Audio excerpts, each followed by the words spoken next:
Monsieur Draguet, bonsoir. Bonsoir. Vous vous êtes arrêté pour ce premier coup de cœur des Braffard Talks sur une toile de Mark Mendelsohn. Pour quelle raison est-ce que vous avez voulu en parler? Alors il y en a plusieurs. La première, vous m'avez dit que ça devait être un coup de cœur. Alors là j'ai un coup de cœur pour l'œuvre, mais j'ai aussi un coup de cœur pour l'homme que j'ai connu. En 1996, j'ai fait la seule grande rétrospective de l'œuvre de Mark Mendelsohn qui s'est tenue à Ostende et au Botanique. Et j'ai connu Mark lorsque j'ai fait ma thèse de doctorat. Et mieux que ça, Mark a été mon premier travail d'étudiant en première candie en histoire de l'art avec le professeur Robert Jones. Et bon, j'ai énormément de souvenirs. C'est l'homme aussi qui a fait le faire-part de naissance de mon premier fils. Donc j'ai eu un lien affectif important avec Mark Mendelsohn, qui était une de ses personnalités, un artiste de culture britannique avec une énorme réserve. Il est un des fondateurs de la jeune peinture belge. Il a eu une première œuvre qui marquait ce climat des années 1930 un peu animiste. Puis il est passé à l'abstraction dans le contexte de la jeune peinture belge, une abstraction très lyrique, dynamique, à partir des objets, à partir aussi des effets de lampes à pétrole.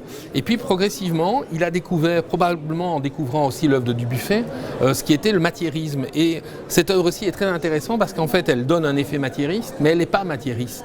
Mark Mendelsohn ne travaille pas en mettant du sable ou d'autres matériaux dans la peinture, mais il utilise ce qu'on appelle de l'underwhite painting, qui est une peinture qu'on travaille à la masse. Et donc il faut imaginer qu'il a étalé cet underwhite painting, et puis qu'il s'est mis à inciser, qu'il a fait des effets de pochoir avec des éponges. Alors dans certains tableaux, il y a des effets aussi de pochoir où il met des lettres. Vous voyez qu'il y a un motif aussi qui est décrit, un bouton, il y a des cercles, il y a toute une série de petits signes qui apparaissent. Et surtout, il y a cette sorte de meurtrissure qui touche la surface de la peinture. Et ensuite, sur ce tableau qui à l'origine est blanc, il va se mettre à passer des glacis de couleur ici terre. Et c'est un travail de lenteur, de grande précision qui joue sur les effets. Et Mark était très attentif à évoluer avec l'œuvre au fur et à mesure qu'elle se faisait. Et donc c'est une sorte de paysage qu'on arpente du regard. Mais en même temps, il y a les vestiges d'une épée, il y a un sentiment de bras. Et quand on regarde le titre de ce tableau, Le guerrier d'Épité, eh bien, vous le retrouvez avec son casque, son aume. Il y a aussi un imaginaire très enfantin qui est toujours mobile dans son œuvre. Et j'ai été très heureux de retrouver cette œuvre. Alors d'autant plus heureux que quand j'ai fait l'exposition en 1996, j'ai pas pu l'emprunter. Elle appartenait à la collection d'IBM et IBM ne prêtait pas ses œuvres. Et donc c'est la première fois que je la vois. Je ne la connaissais qu'avec une diapositive et donc je retrouve à la fois un ami et je découvre une œuvre qui me parle par sa subtilité, par son sens de la matière, son sens de la surface, ce travail de l'incision, et c'est une invitation à la promenade pour le regard. Avait-il une symbolique, c'est-à-dire que lorsque vous parlez du bouton, de l'épée ou de la matière, est-ce que pour lui cela faisait partie d'une réflexion, je dirais, intellectuelle ou plutôt sensitive ? C'est un sensitif, c'est un artiste qui est d'abord parti de l'objet. Son atelier, c'était une masse d'objets, de petits objets, dont certains d'ailleurs vont se retrouver ensuite dans des objets réalisés. Il a participé à la revue Cobra avec des masques à chapeau. Et c'est quelqu'un qui conservait. Et connaissant Mark, je suis certain, bon c'est fait avec le dos du pinceau, mais il y a des formes qui renvoient à d'autres formes, qui renvoient à d'autres objets. Et pour le formuler autrement, c'est un tableau qui date de 64. Il passe au matiérisme une fois le début des années 60. Et dans les années 50, Marc s'est fait construire en Catalogne, près de Pals, à la Playa de Pals, une maison qui était une œuvre faite par un architecte catalan, une œuvre moderniste dans une Espagne encore franquiste.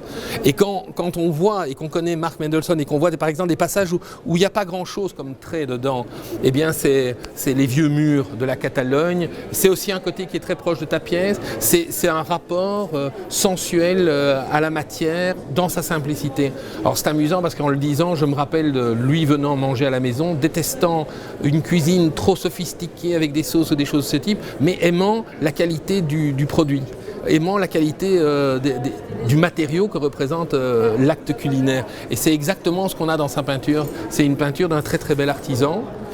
Et qui exprime en même temps des sensations qui passent par le geste et par ce travail de la matière. Et ça, en fait, ça peut faire penser à Dubuffet, mais c'est très original puisqu'il n'y a pas de matière, il n'y a pas de sable, il n'y a pas d'adjonction de matériaux dedans.